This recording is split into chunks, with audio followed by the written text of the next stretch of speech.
Today on This Week in Health IT. It's not a matter of if you'll have a cyber incident, it's a matter of when. And more importantly, how do you get back to business?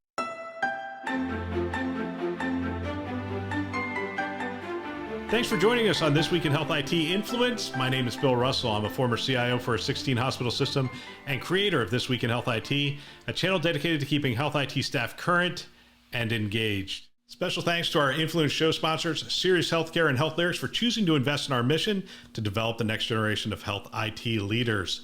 If you want to be a part of our mission, you can become a show sponsor as well. The first step is to send an email to partner@thisweekinhealthit.com. Your response to Clip Notes has been incredible, and why wouldn't it be? You helped create it. Clip Notes is an email we send out 24 hours after each episode airs, and it has a summary of what we talked about, bullet points of the key moments in the show, and 4 video clips. So you can just click on those and watch different segments that our team pulls out that we think really captures the essence of the conversation. It's simple to sign up. You just go to thisweekhealth.com, click on subscribe. It's a great way for you to stay current. It's a great way for your team to stay current, and a great foundation for you and your team to have conversations. So go ahead and get signed up. Today, we have a special treat. We have David Ting, the Chief Technology Officer and founder of Tausight. Good morning, David. Welcome to the show. Good morning, Bill, and thank you for having me. Well, I'm looking forward to this conversation. This is actually the first time we've met, although I'm a huge user of technology that you were a part of founding at St. Joe's. You were the CTO and co-founder of Imprivata. We had Imprivata everywhere within our environment. It was pretty much central to our single tap-in identity across the entire clinical enterprise. So I'm really looking forward to this. I'm actually kind of a fan because we love the Imprivata technology, and I'm looking forward to learning about Tausight as well. Well, thank you. Always flattered by people who say we put your system in, and clinicians love it. I think that's what gives me the joy, is watching friends of mine that say, oh, we put your system in and it saves me all this time. I have personal friends that are physicians that are using it.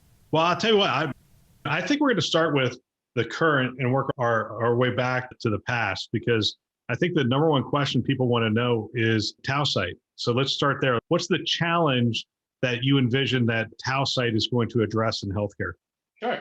So I see healthcare IT systems as truly a mission critical infrastructure. And having worked in infrastructure for my entire life, one of the things I really look for is, how do IT managers understand what goes on across their system? How do they get to know what's happening on their infrastructure? How do they manage?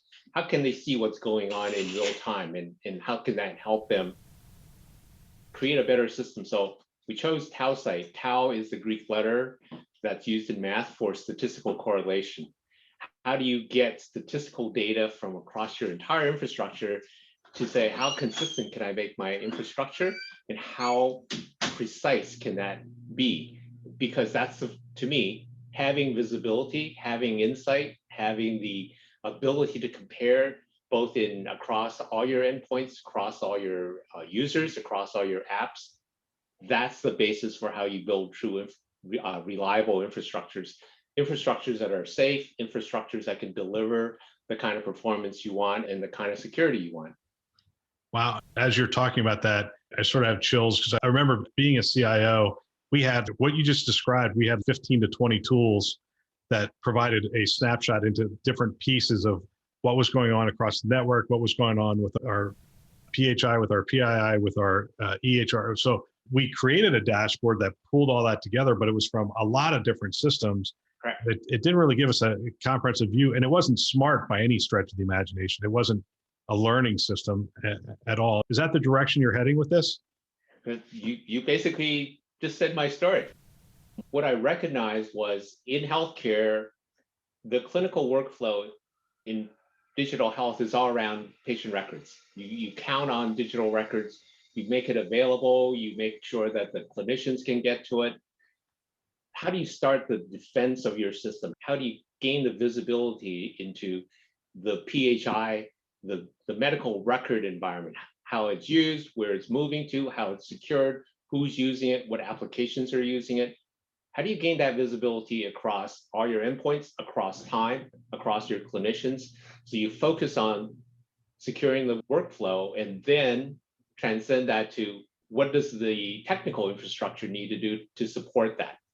So changing the perspective from one of purely defending and managing your technical infrastructure to managing what's critical in your operations and your business is the change that we believe.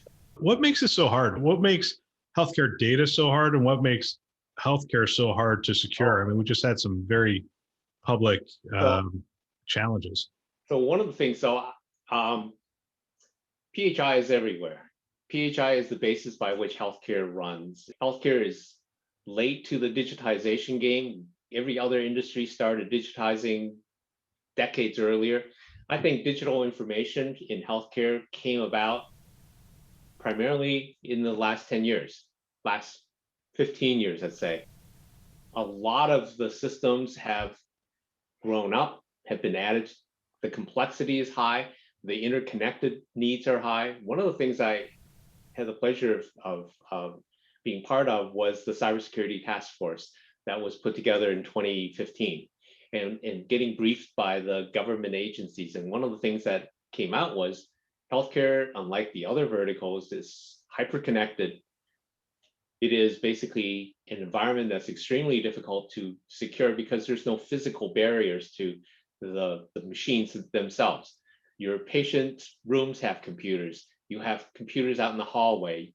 You have machines everywhere. You have a higher endpoint to user ratio than any other industry. You have workers that want to access that information from inside the organizational walls to their clinics, to their home. So you have information that's going out everywhere in this decentralized healthcare delivery system.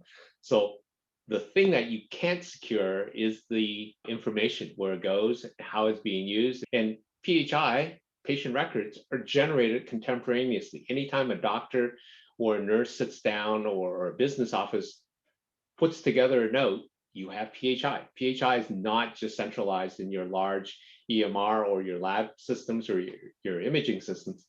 It's everywhere, it's pervasive, and it goes everywhere. So what you want to do is to start to look at what are the systems that deal with the PHI? How can I gain visibility into finding it, locating how it's being accessed, how it's being secured, how it's being encrypted, where is it moving to, what applications use it, what's the integrity of the applications? Do I know every aspect of that application? Do I know the DLLs that this application is loading? Do I know what the underlying drivers, system, network, connections, physical devices that are connected to all my endpoints? And can I correlate all that data using AI? Can I use modern data science to correlate that data around how PHI is being used in that clinical workflow? So you can do this without having to have teams of people scouring multiple tools, trying to aggregate that view around how clinicians access their PHI. So it's a much more integrated inside out view, we call it. Start with the data, start with how the clinicians use it in their workflow, and then move that down to the technical infrastructure. So I want to be able to tell a CIO, here's what your PHI looks like. Here's how it's encrypted. Here's how it's being generated. Here's all the unsecured data that you might have on some endpoint. Oh, by the way, those drives that are supposed to be encrypted, we'll verify that. So it's a zero trust model as well. Oh, by the way, your machines might have deviations in terms of the patching level of certain apps or certain operating systems, or it might have different drivers. How do we help you, the CIO, understand the complexities without having a whole team of specialists look at multiple tools to try to correlate them back to what's really happening on my system? So to me, it's like watching, if this were a power system, I would want to know, where's the voltage going? Where's the juice? And in healthcare, to me, the juice is your digital records. It's interesting because as you're talking, I just keep having flashbacks. And I remember when one of the consultants came in and said, your approach is wrong. You need to assume they're already in your network. And I was like, I started pushing back, and she looked at me and she said, all right, you draw me the edge of your network. And I was at a health system. I'm sitting there going, well, it's here. And she goes, okay, what about your partners? that are handling all the data around supply chain and potentially some payers and those kind of things. And I'm like, okay, we'll extend it around there. She goes, okay, what about your physicians that work at home? I'm like, all right, we'll extend it there. Okay, what about your medical devices that are monitoring these home-based patients? And before long, she's like, you can't even draw the edge of your network. How are you going to tell me that you're going to secure that edge? You almost have to assume they're going to be in. She goes, now you have to look at exactly what you're talking about. But we didn't have great tools around that. We had to look at how is the data being used? Who is accessing what device? Does that device have the rights to actually access a biomed device? Or would it make absolutely no sense for that device to access a biomed device and that kind of stuff? Visibility at that level, because the question you raised is what makes healthcare so difficult, is because, first of all, that edge is totally diffuse. There's no hard edge. It is at every point where a clinician accesses the information, look at review a history, make a procedure change, make a treatment change, anytime, or create a note to hand off to somebody else. New PHI is being generated, new security risks are created.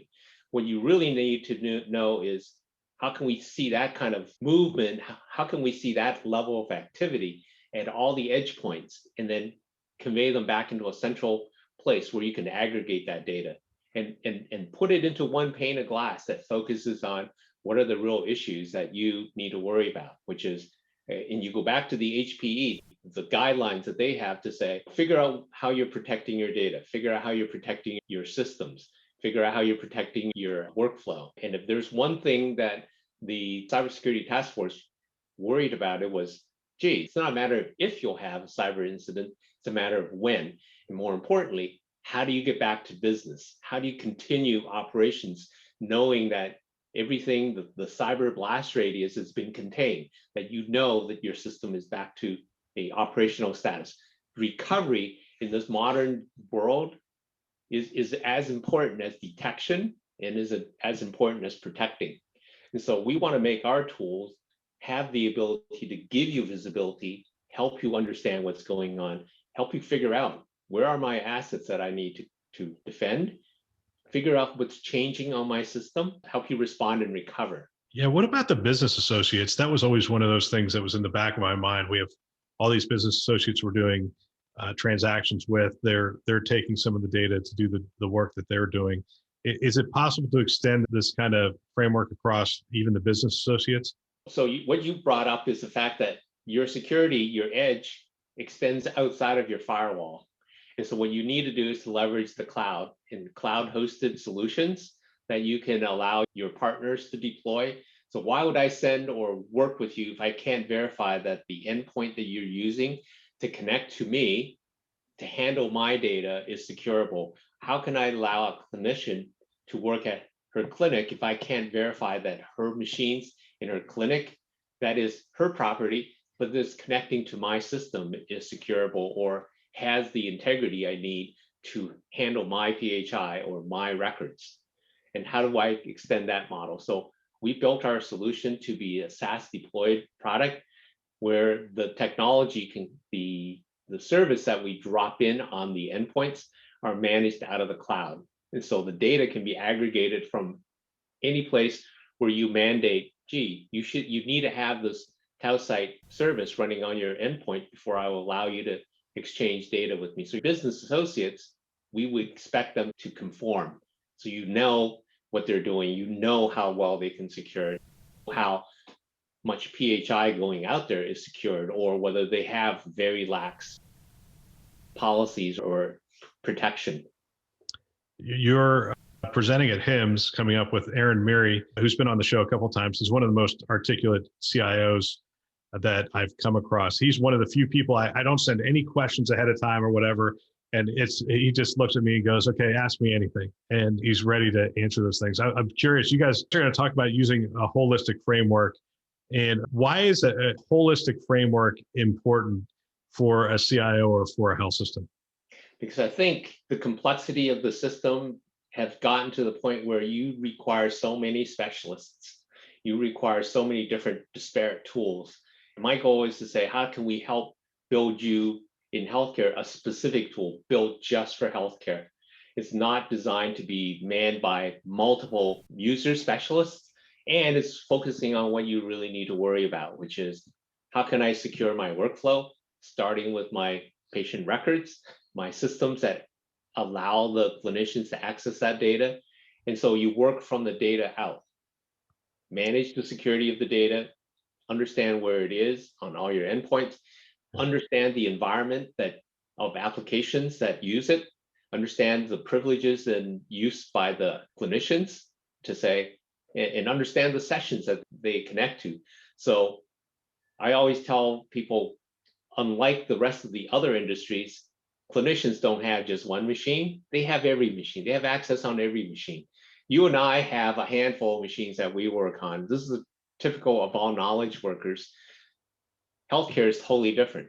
They use every machine. So what you really need to do is to figure out, how do I track what that clinician actually does across multiple endpoints? Flip the equation around. So you're looking at, give me the perspective from the clinician's perspective. What does she do from the moment she leaves her clinic to come to my hospital? What are the machines that she uses? What are the machines she uses when she goes home? What's the total aggregate view? And today, I challenge you to find a machine, a system that can do that for you. Be that clinician-centric, be data-centric, and then work from that point out to say, what's the security level? As opposed to, gee, I've got tools that monitor the endpoints on all these machines. I have no idea how to correlate them to the user. I'm going to go to the question that you've done this before. You were co-founder of Imprivata and CTO as well. I'm going to ask you the question I asked before we started the interview, which is, why not retire? I mean, co-founder of Imprivata did quite well. So why not retire? So one of the enjoyable things I had was talking to a lot of CIOs, and I recognized the complexities of the healthcare system. I recognized the line that when you've seen one healthcare system, you've seen one healthcare system.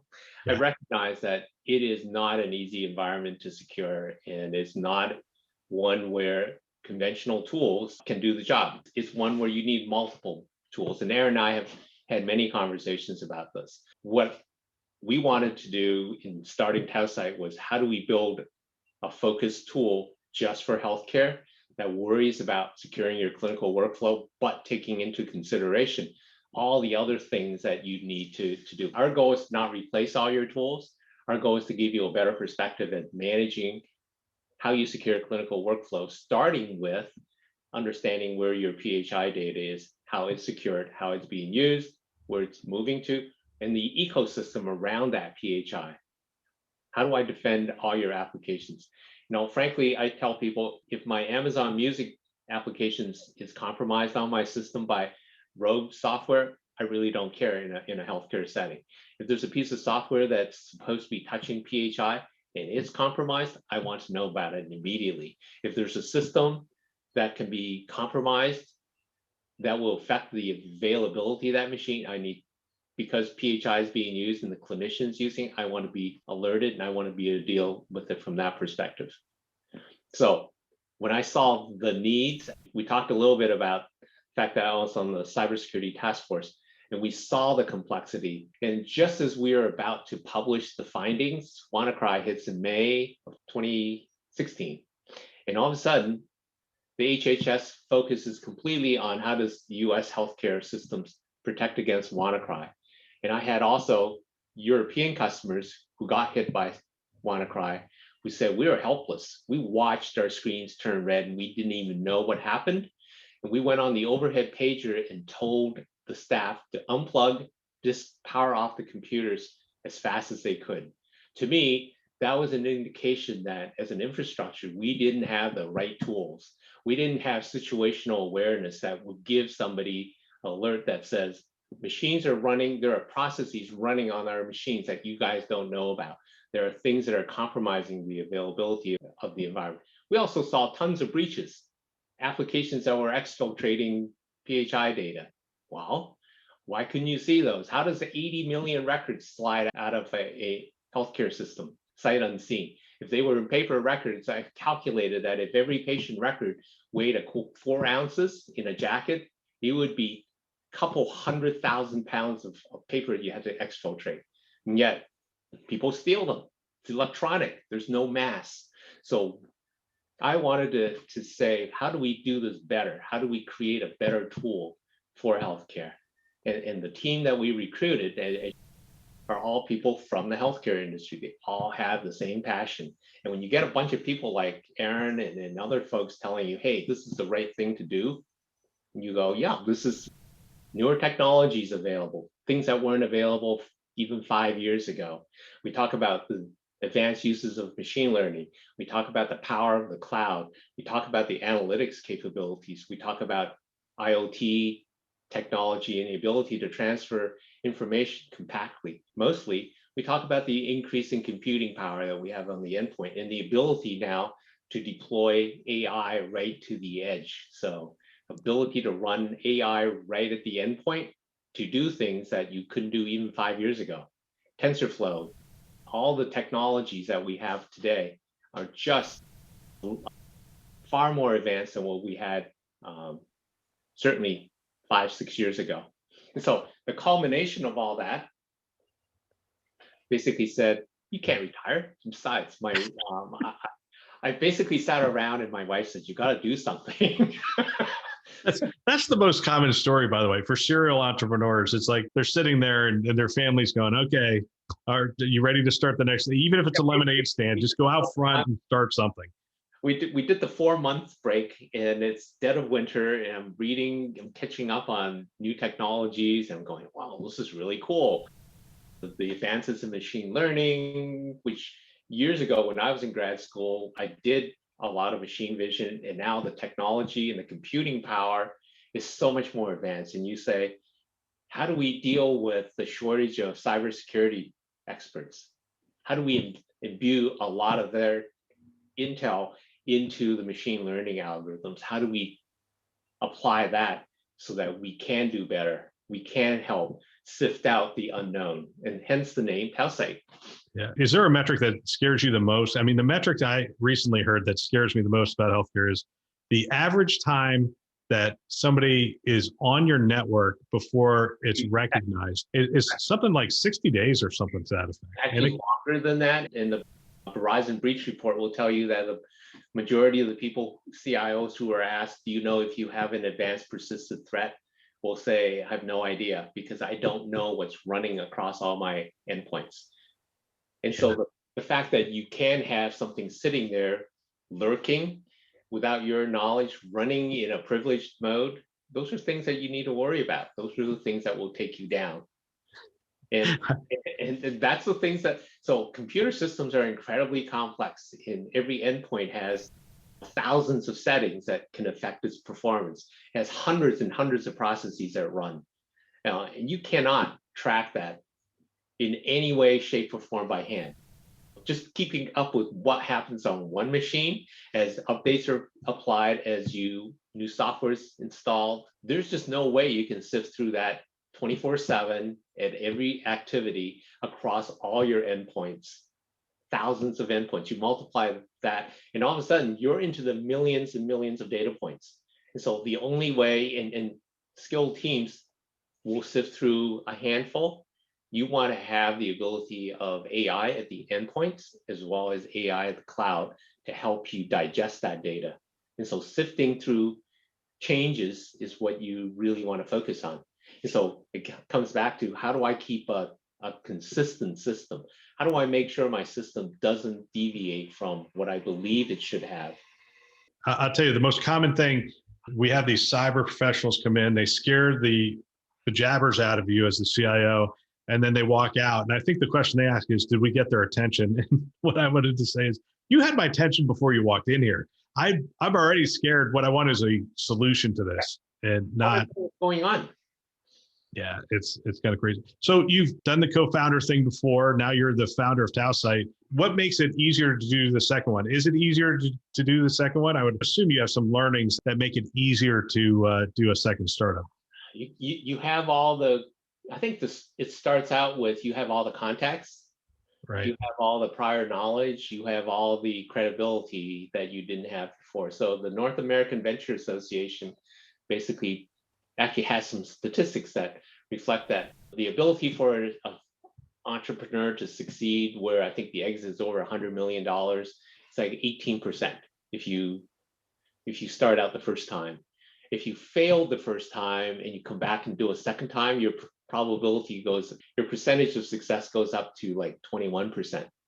If you succeeded on your first attempt, your second one, probability is something like 35%, your chance of success, which is substantially higher, right, than 18 or 20%.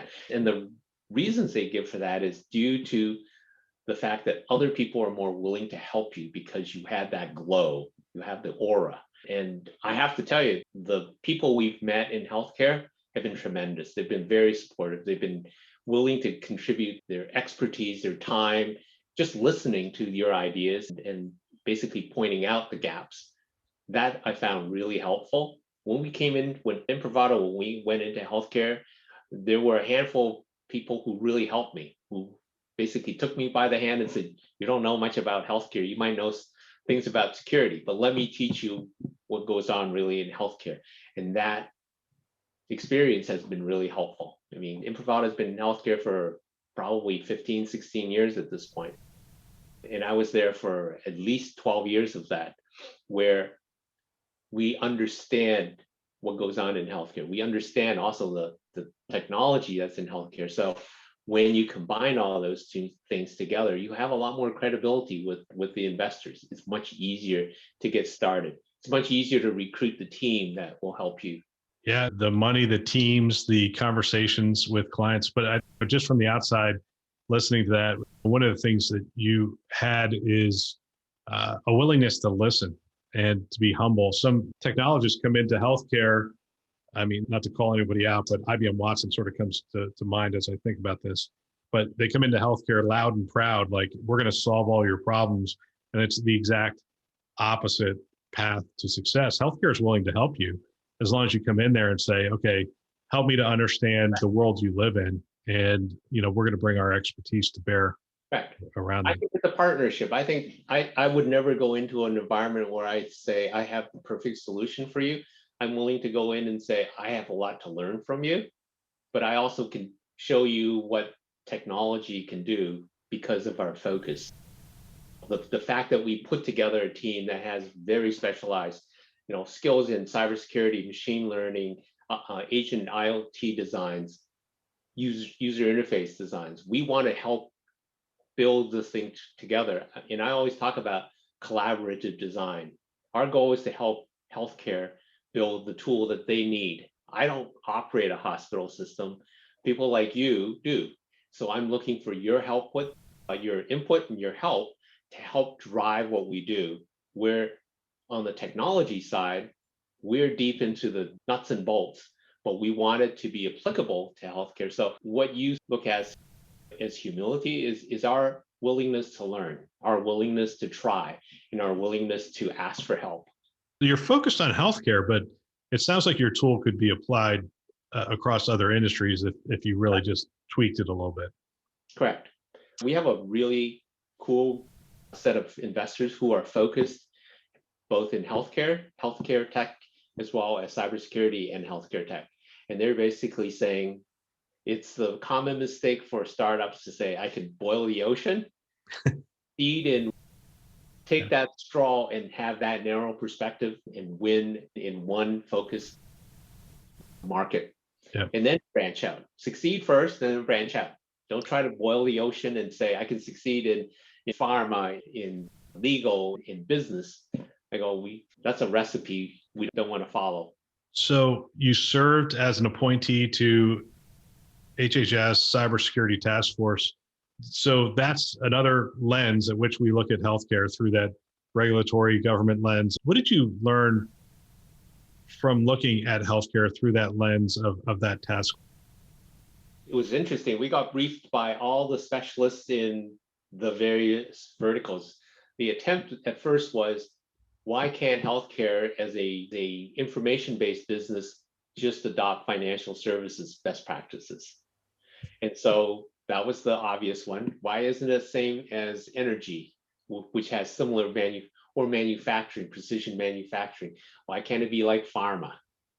And what you end up with is a conclusion that healthcare is totally different than any of the other one. It has facets of financial services. You have value in the information. You have facets of manufacturing. You have facets of other critical sectors. The differences are the things that we pointed out.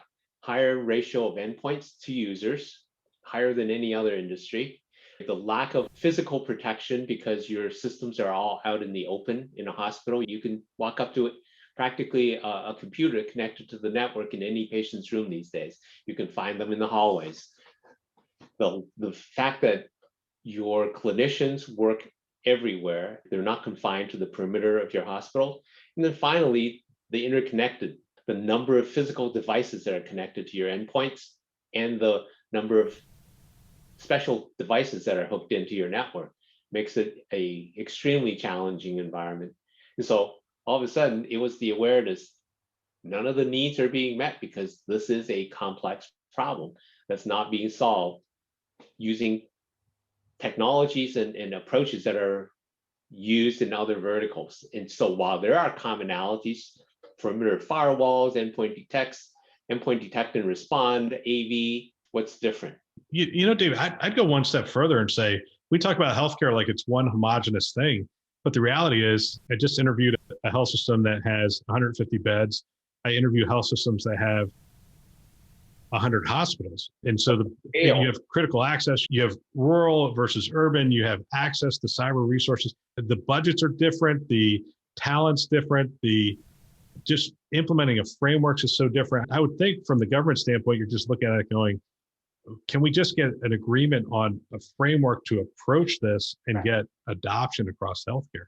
Well, that was the conclusion of the first cybersecurity task force, which is adopt the NIST cybersecurity framework as a model for how to approach securing your system. And that starts out with inventory all the assets that you believe are critical to your workflow. Well, if I inventory that, it would be the patient records, the applications, the endpoints that you need to deliver your workflow. The second piece is figure out how they're protected.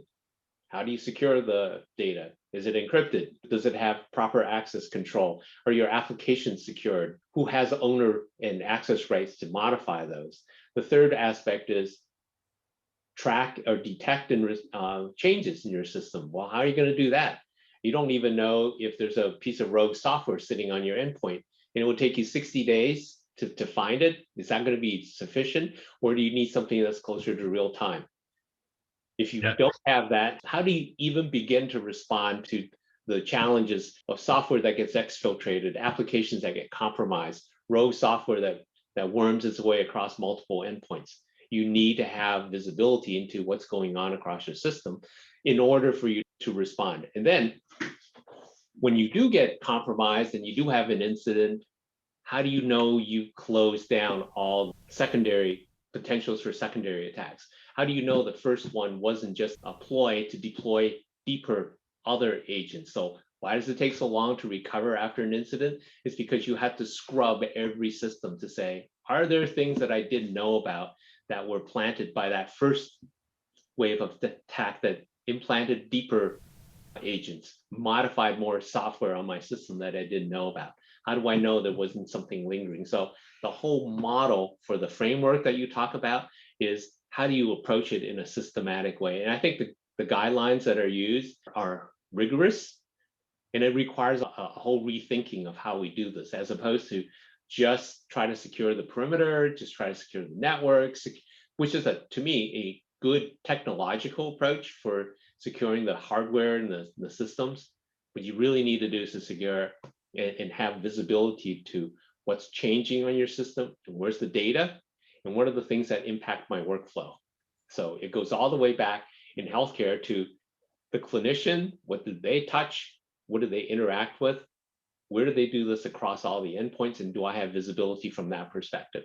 And can I do this across time and across all the endpoints and do it in an integrated fashion, not trying to pull logs from multiple machines and try to do this ginormous blend and do this, frankly, in pseudo real time. None of this, gee, I had an incident, let me go and pull the logs and see if I can sift them together. I wish you were around back when I was CIO. That's all this gray hair and this receding hairline. is somewhat from cybersecurity. I remember asking for, you started with get an inventory of all your systems. And I started with that and I ended up 4 different reports and they were all different. And I'm like, okay, what's the single point of truth? And they're like, that's a great question. I'm like, well, which one of these do I believe? I'm not really sure.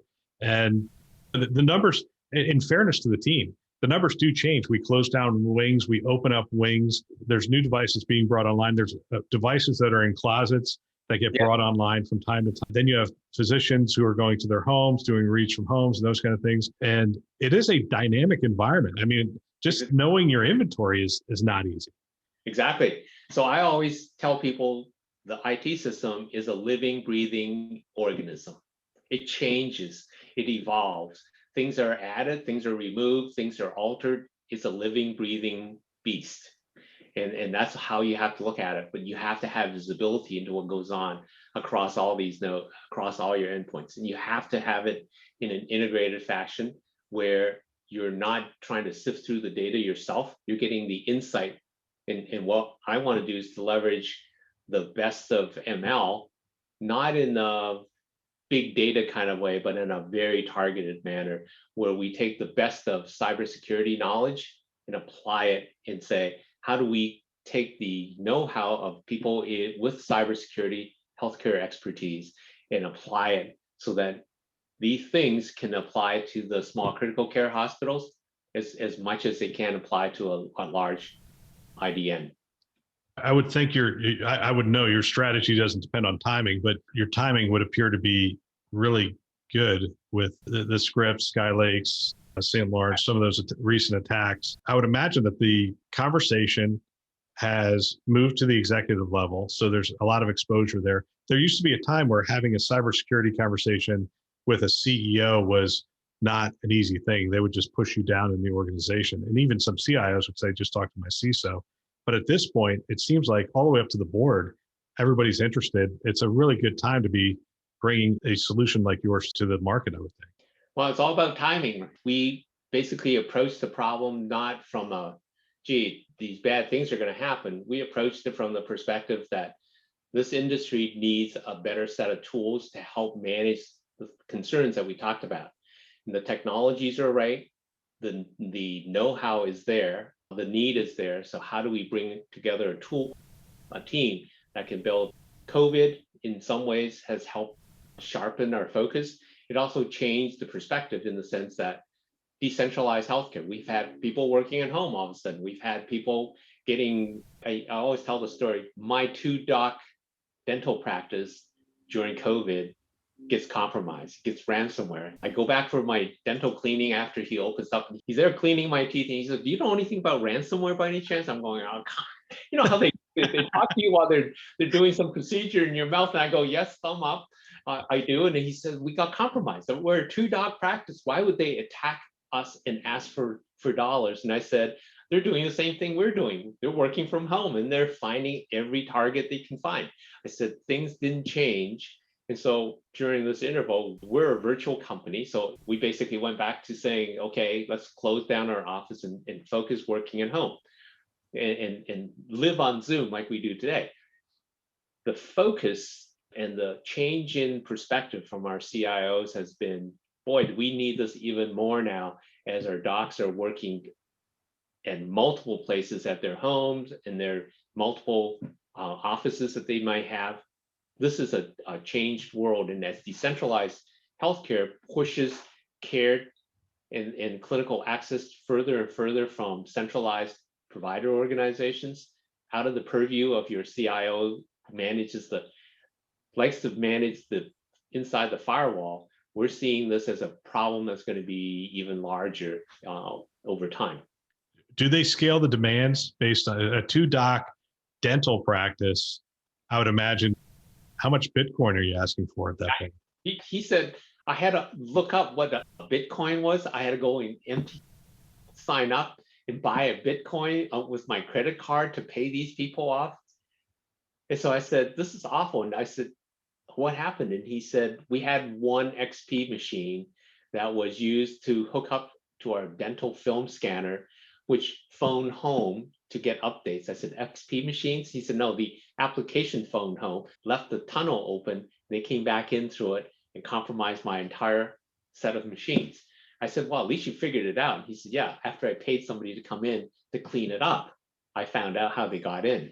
But he said, this is just like he said, we're just a tiny little suburban dental practice. And so I use that as a gauge to say how many other potential targets are out there. How do we help them secure the fact that you left the port open? You have an application that leaves a port listening for outside traffic.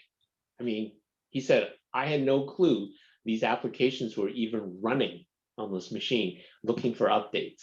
And I said, that's the problem you guys were dealing with. No visibility. No visibility. So I'm going to go off the beaten path towards the end of this interview, and someone with your experience, I want to tap into. We have a fair amount of students who follow the podcast, and I just thought I'd throw this question in for them. When I was going to school, they used to say, learn computers, learn a programming language, that kind of stuff back in the day. What would you say to those who are really getting ready to go into school, maybe undergraduate, or looking for a focus now that they're in school to take them into their career if they're looking at technology at this point?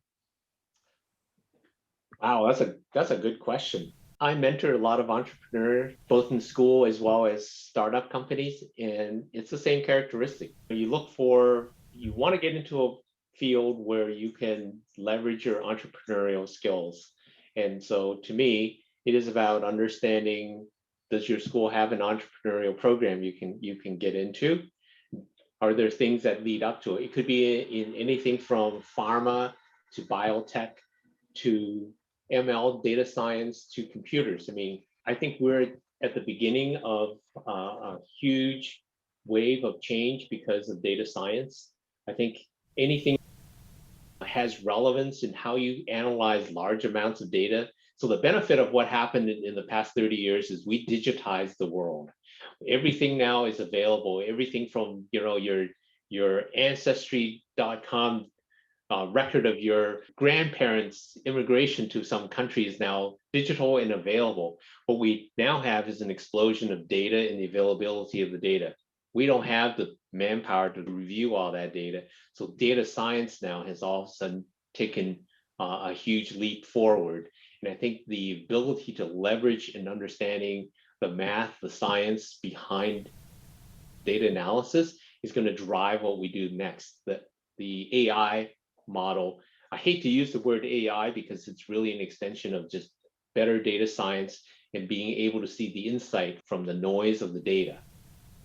So to me, if I were going to school, I would basically team that up. I would make sure I have a good background in understanding how to analyze large amounts of data and also couple it with the practicality of whatever other field you choose, whether it's engineering, science, or medicine, or even arts and literature. I mean, I have a friend who's using AI to analyze pictures to see if their paintings are fraudulent or have been repainted. So there's all kinds of ways that data science is changing how technology can apply to different fields. So do you see yourself as an entrepreneur first and a technologist second? One of the ways you started the answer to that question is study entrepreneurship. And obviously data science was a big part of that answer as well, because just the future of the next 30 plus years, we've digitized everything. The amount of data is growing so rapidly that there's just huge opportunity there. But you'd actually study entrepreneurship.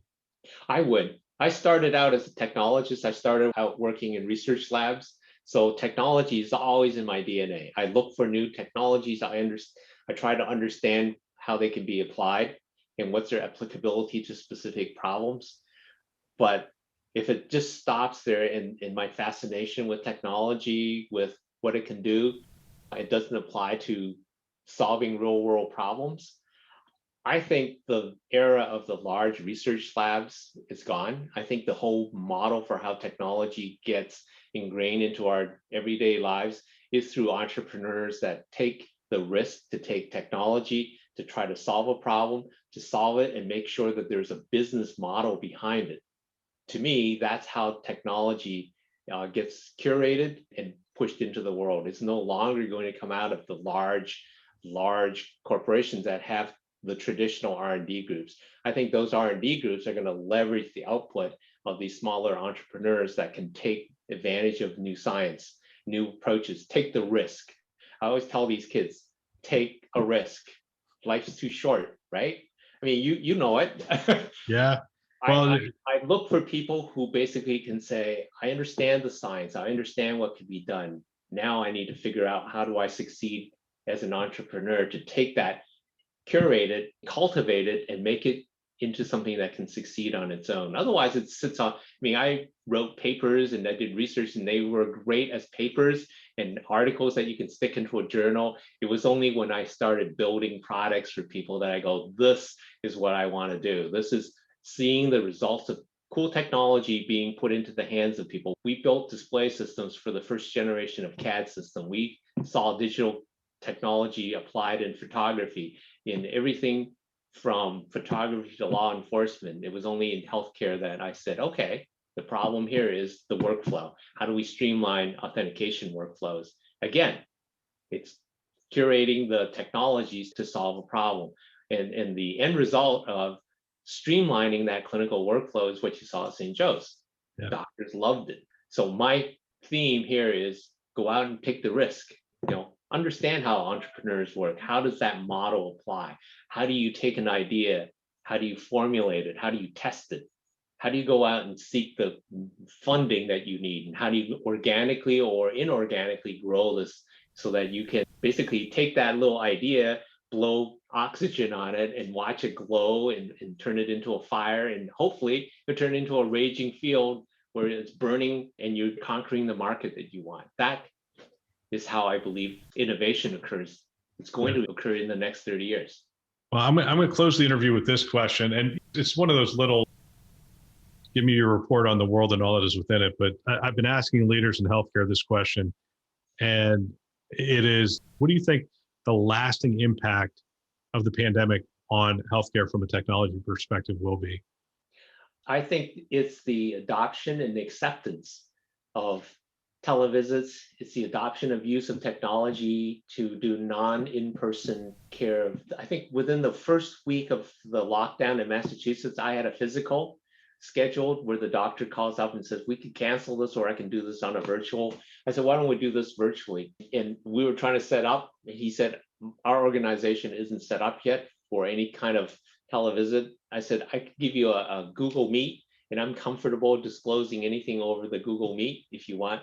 He said, I've never done this before. So I called him on my phone to walk him through how to set up Google Meet on his end. I sent him an invite, and we did the physical over it. He said, if IT found out, they will say, oh, you're not allowed to use Google Meet. And I said, I will sign whatever you need to validate that I'm comfortable with this technology, because you're not sharing anything. I'm not sharing anything that's persistent. To me, that was the first of many. The second time I had a physical, he had it all set up on his system. And I said, that's the evolution that over the first 1 year of COVID, we went through. It's our adoption, our acceptance. He said, oh, I'm really comfortable. I'm doing all these visits now from home, and all these are, quote, wellness visits anyway. So we can wait for the in-person physical until after, vaccination or whatever. But to me, there's a general acceptance of the use of technology in taking care of patients. Everybody I know has adopted the same model. And 2 years ago, pre-COVID, I would go, oh my God, am I going to have to do this remotely? I mean, I would never do that, but now we're forced to. And I think that's going to change. Well, I'll tell you, back in 2010 and 2011, we were looking at telehealth solutions, and we had a bunch of them implemented at our health system, which is the nature of health systems, right? You don't implement one, you implement several. But the reality is we could do this in 2010 and 2011. It wasn't like it was foreign. American Well existed, and I mean, Teladoc and others existed back then. It just was such slow adoption. I mean, my gosh, from March until June of last year, the adoption curve was just really steep. It was unbelievable how many health systems did things like you're talking about with the easing of restrictions. Correct. I had one CIO tell me there was a group of doctors that said, we're never going to do telehealth no matter what. And then COVID hit. They asked him for the technology, gave him the technology. Next thing he knew, they were quoted in an article in the local newspaper as what a great thing telehealth was and how they appreciated how they connected with him. He goes, that would have never happened in my lifetime if it weren't for the pandemic. And I think a lot of clinicians who had reservations about it were forced into it. Yeah. I think their adoption was basically, okay, I have no other means except to adopt this. Let me make the best of it, thinking that it would only be 3-6 months maybe. And it turned out to be, what, 1.5 years, 2 years. And a lot of them still do this. It's pretty exciting. David, thank you for the interview, by the way. I'm really excited with the stuff that you're doing. Hopefully you'll keep more CIOs from receding hairlines and gray hair by giving them that visibility across the entire enterprise. I think this is exciting. We're very happy with our approach and we'd love to share more with you later on. But thank you for your time. What a great discussion. If you know of someone that might benefit from our channel, from these kinds of discussions, please forward them a note. Perhaps your team, your staff. I know if I were a CIO today, I would have every one of my team members listening to this show. It's conference level value every week. They can subscribe on our website, thisweekhealth.com, or they can go wherever you listen to podcasts, Apple, Google, Overcast, which is what I use, Spotify, Stitcher, you name it, we're out there. They can find us. Go ahead, subscribe today, send a note to someone and have them subscribe as well. We want to thank our channel sponsors who are investing in our mission to develop the next generation of health IT leaders. Those are VMware, Hillrom, Starbridge Advisors, Aruba, and McAfee. Thanks for listening. That's all for now.